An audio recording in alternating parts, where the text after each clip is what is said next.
Good morning, class. This is the Unit 7, your PowerPoint/video review.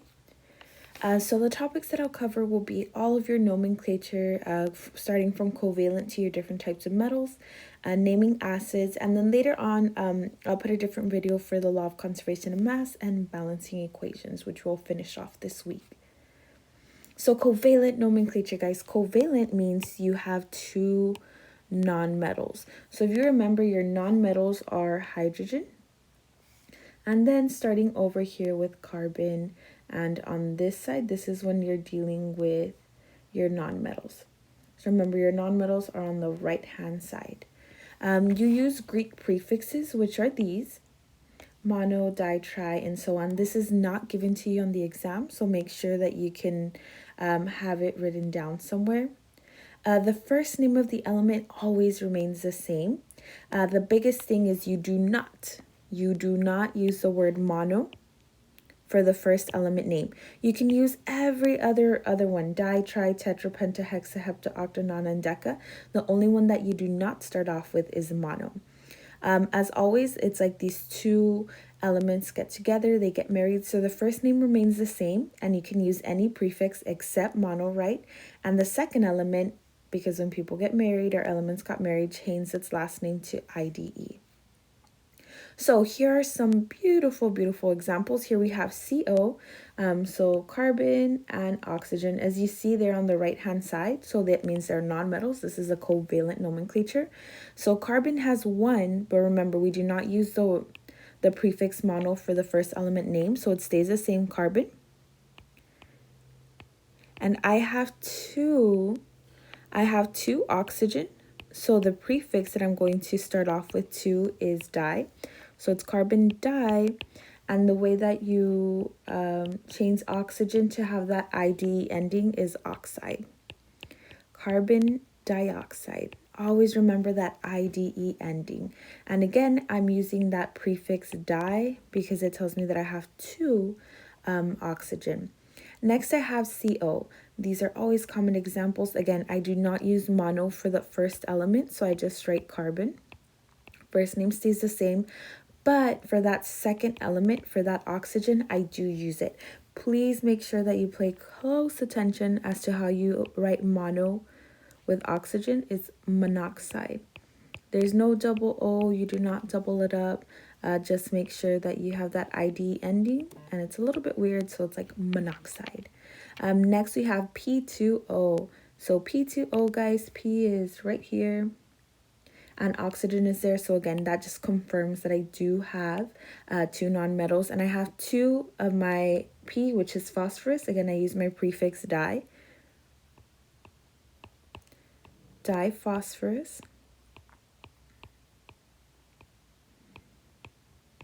And then I have 1 oxygen. So if you remember from our prior example, we have to use the prefix now, mono. We just don't use it on the first one, and it's monoxide. IDE ending, mono, and that di because it tells us we have 2 phosphorus. Here, now you're going from the name to the formula. So I have disulfur. Di tells me I have 2 sulfur. So I have sulfur and then 2, and then I have decachloride. So chloride, you changed your ending, so that's chlorine, and I have deca, which means I have 10. So I have Cl10. I like these. These are a little bit easy. Something very similar will definitely be like that on the exam.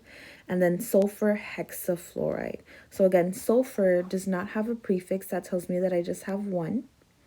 And then hexafluoride, look, always have that IDE ending. Hexa tells me I have 6 fluorine. So again, you'll see one like that on the exam. And then another one with covalent nomenclature is making sure you know how to correctly write monoxide. So going into ionic nomenclature with type 1 metals. So type 1 metals, guys, are your metals that are in groups 1, 2, and 3. So really quickly, let's review. How do we determine the charge? Remember, it's +1, +2, +3, +4. At carbon, it changes. -3, -2, -1, 0, because we don't use our are noble gases for ionic compounds. So again, ionic compounds is a metal plus a non-metal. You do not use Greek prefixes. This is particularly only for covalent compounds, which are two nonmetals. Type 1 metals, guys, are groups 1 and 2. Groups 1 and 2, so all these metals right here, because we know their charge. And then aluminum is the other commonly used metal. So those are your type 1 metals. The first element remains the same. And then the second element, you just need to make sure to change that IDE ending.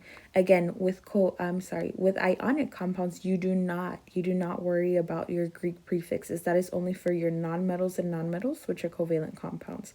And then you do have to balance, because you have a metal and a non-metal, so you just use the simple crisscross formula. So let's practice with some. Here we have AlF3, so Al and F3. So I know aluminum is let me just put the charges really quickly. I know aluminum is a type 1 metal because I know the charge. It is +3.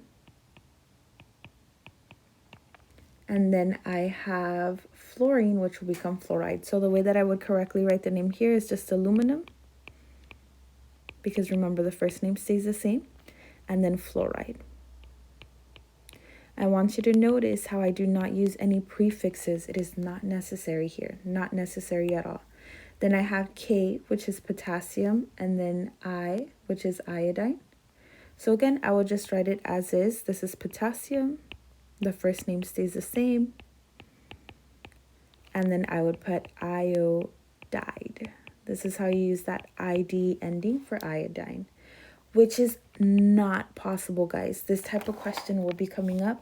When something is not possible, it means that they do not balance out. So here we have NaCl2, so Na, and then Cl, that tells me that I have two of them. So Na, guys, you'll find it right here. This is sodium. This has a +1. And then chlorine over here has a -1. But they're telling me that I have two of it. So I have a +1 and -1. 1 times 1 is +1.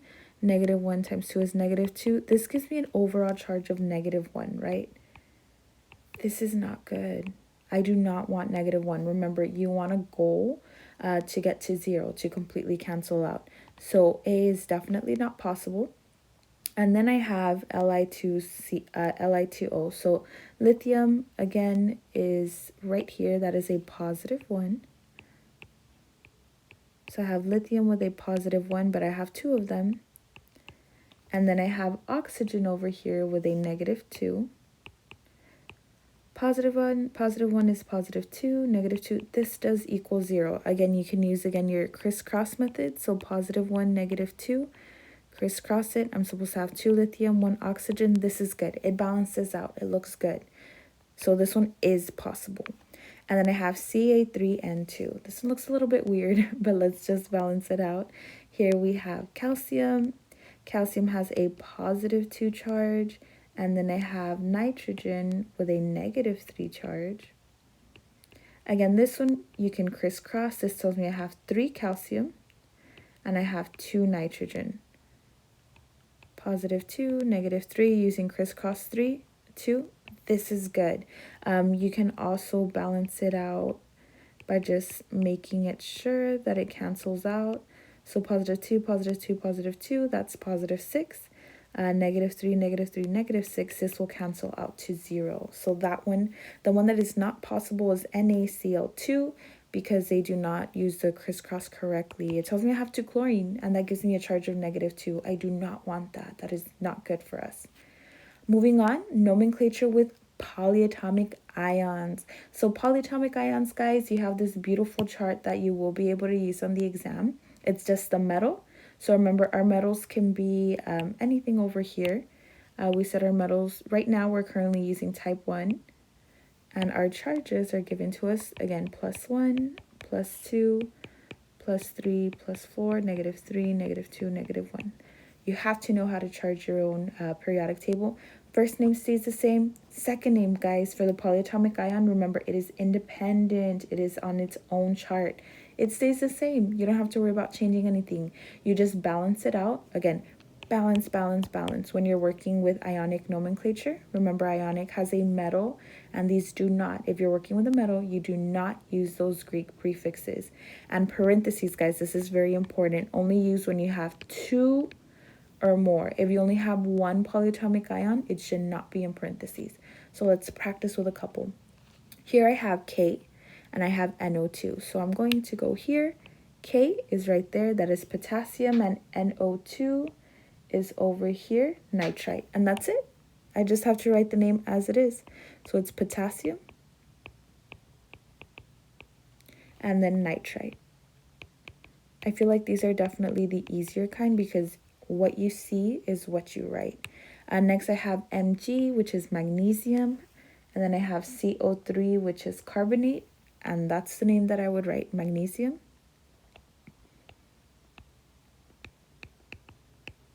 Carbonate. I want you to take notice, class, how they do not have parentheses, the NO2 and the CO3. I only have one. For this particular example, I only have one. So what happens is I only write the polyatomic ion. I'm not worried about putting anything in parentheses because I don't have more than one. And that is something they'll definitely ask you or give you an example of. You have to be able to identify it. Here I have SrNO32. So Sr is right here. That is strontium. And then NO3, where are we? Is nitrate. So this is strontium.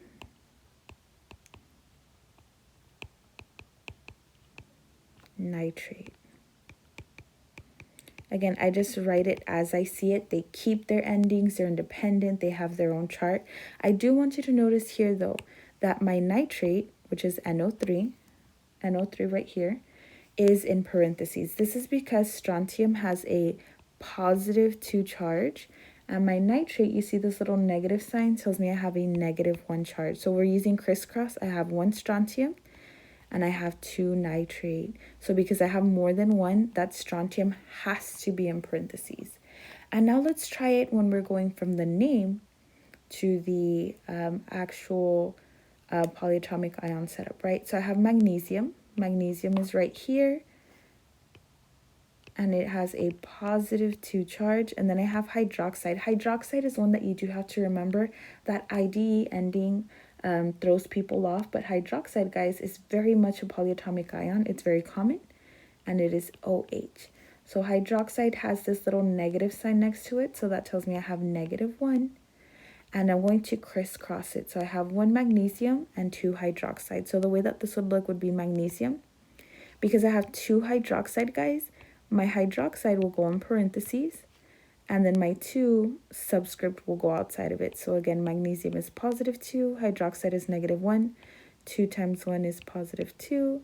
-1 times 2 is -2. So that is 0. This is how I know my formula is correct. We're almost done with this video, guys. You can always pause, go back, practice, look at notes. I hope this is helpful for y'all. And then lastly, this is the one I feel people had most problems with, so make sure to do extra research if you need extra practice. You have type 2 metals. So my type 2 metals, guys, are my transition metals. So these metals are in the center. And then on the side, we have lead, tin and lead. They're up here. So tin and lead, those are not in that little area, but they are still considered transition metals. And they'll definitely test you on them because they're on the side. You need Roman numerals, guys. So transition metals, for the most part, don't know their charge. It can range from anywhere from +1 to +3. So you have to tell it with your Roman numerals, hey, this is your charge. Your Roman numerals, guys, are in parentheses. That's very important to remember. You have your name, your Roman numeral in parentheses, and then you end it. The second name has an "ide" ending if it is an element on the periodic table. So if you're on the periodic table, you have an IDE ending. If you're on your polyatomic ion chart, you do not change anything. So let's practice with these. Here I have CO, PO4. So CO, guys, is right here. It is cobalt. So I'll write cobalt.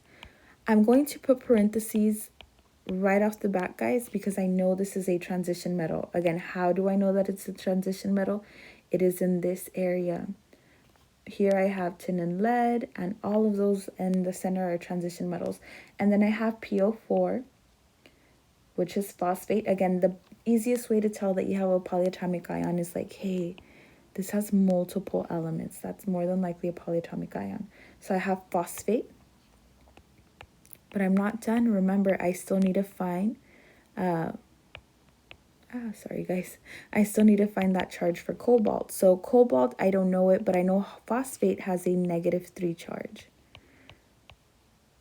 So phosphate has -3, and then I have cobalt. How would I cancel out -3 to give me 0 class? You can simply use your crisscross method. This tells me that I have a +3 charge, so it can cancel out. So the way that you would write the name would be cobalt-3 phosphate. Again, whenever you're using a transition metal, you do need to have that Roman numeral in parentheses. Then I have SnNO3, so let me look for Sn. Here it is.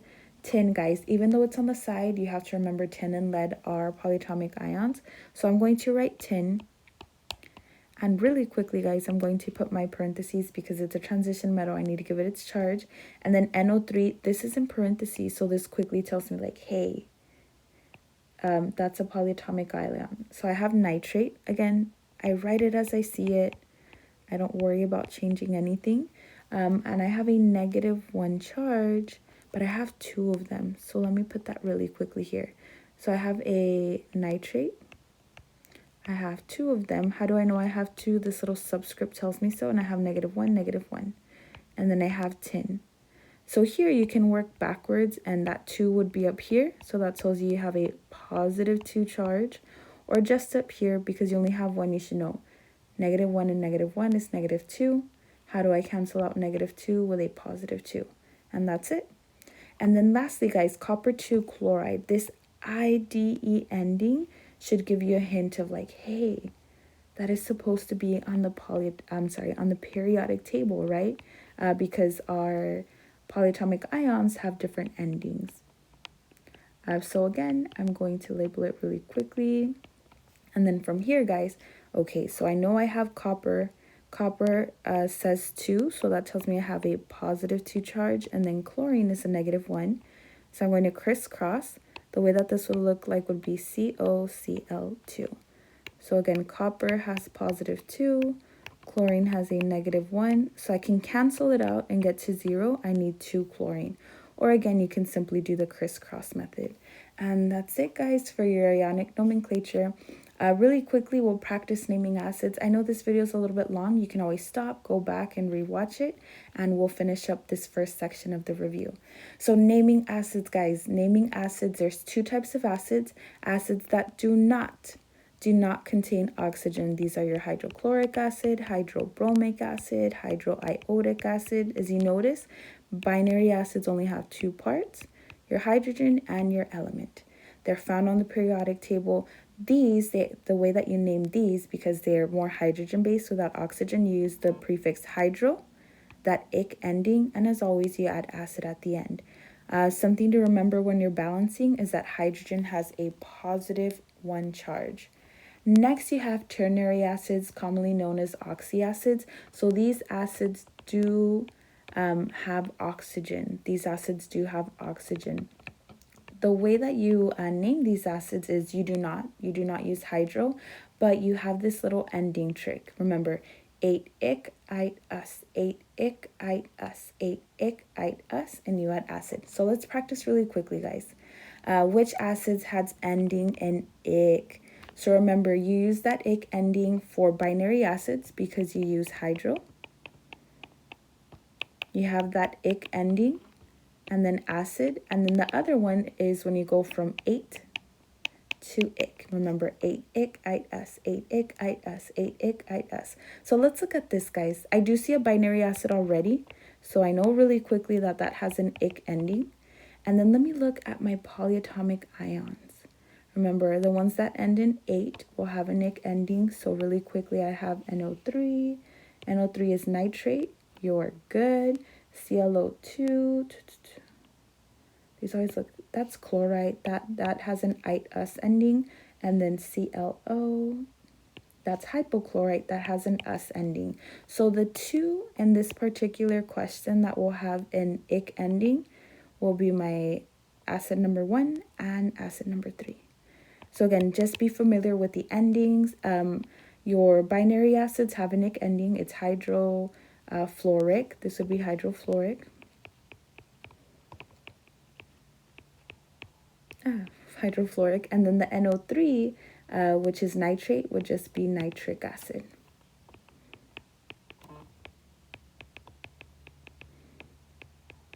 Again, the HClO, these have ClO2 has hypochlorite, so it would be hypochlorous acid. Chlorous acid. Again, I'm not using a hydro because these have oxygen. And then ClO is hypochlorite, so it's hypochlorous acid. You have two more quick examples, guys. Write the formula for sulfic. So ic, remember 8 ic, ite-us. I would definitely write this before you start the exam. So sulfic means that it was sulfate acid. Again, whenever you have an acid, you start off with your hydrogen, which has a positive 1 charge. And then I go look for sulfate really quickly. Sulfate is SO4, and it has a -2 charge. So I have SO4 with a -2. So I'm going to do crisscross really quickly. This tells me that I have 2 hydrogen. So I have H2SO4. And that's it, guys. Again, you can use your little seesaw. Hydrogen has a positive 1 charge. Sulfate has a -2 charge. Again, my goal is to get to 0. So I need 2 hydrogen. And lastly, how do I write the name for H3PO4? So again, H tells me that I have an acid. PO4 has an oxygen, so this is a polyatomic ion. I will find it really quickly. That is phosphate. Remember 8 ic, ite-us. Phosphate becomes phosphic, and that's it. This one I saw a lot of kids have problems with it. Just make sure to cross out that 8 and quickly put an ic. So this is it, guys. Happy studying. Make sure to use the notes and everything that you have available to you. And good luck, guys. Remember, the exam is on Friday. Bye, guys.